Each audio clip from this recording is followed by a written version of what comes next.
What up, boys? So today I'm going to talk about a portable battery bank that I made, like one of those rechargeable battery packs for your phone. So I have this girlfriend and she always has a dead phone, like it's never alive, always dead, always. So I decided to build this for her birthday. I had some spare Lipos hanging around, as one does, and I decided that it'd be perfect because of the form factor for a slim power bank. Pretty easy, pretty cheap, and today's video I'm going to show you guys how to make your own. So this project turned out to be pretty straightforward. Basically I had a whole bunch of these Lipo cells. They're single cell 4,000 milliamp hours 10C Lipos.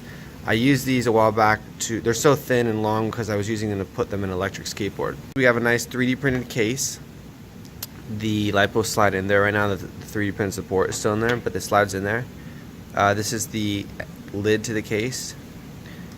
This is the charger Booster Pcb. It does the two most important things, which are boost my 3.7 volts to 5 volts, since all USB is 5 volts, and actually has some charging circuitry to charge these Lipos as long as they're single cell. So I'm putting these in parallel, not in series, so that way I have 3.7 volt 8 amp hours.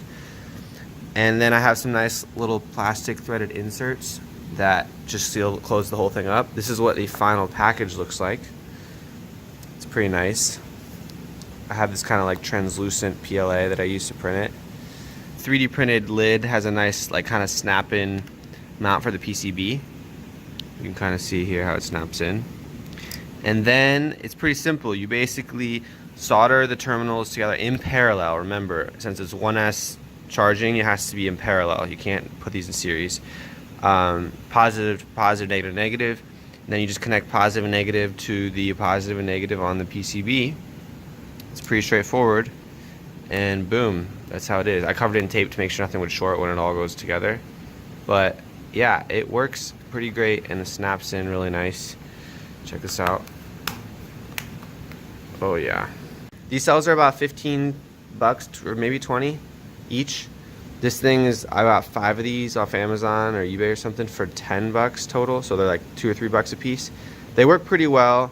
They output I think it's like 1.5 amps out of the the output, USB output, and then they charge pretty well too. I will warn you that this IC on the back, this black one right here, it gets a little bit hot, but as long as you're not this design, I made it so the PCB's not actually touching the plastic, so it doesn't melt it or anything. So I think it's pretty good. I've tested it quite a bit already. It charges phones pretty quickly.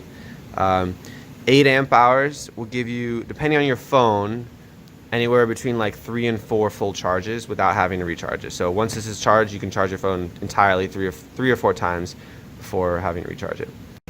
So last thing I want to do for you guys is show you that it actually works. So I'm gonna power this Arduino. There it goes. Again, you can charge phones to iPhones, Samsungs, any type of phone. I just can't demonstrate right now because my phone is being used to record this video. But again, it charges pretty quickly, and it can charge anything that normally runs off USB. So if your girlfriend's phone is also always dead, build yourself one of these.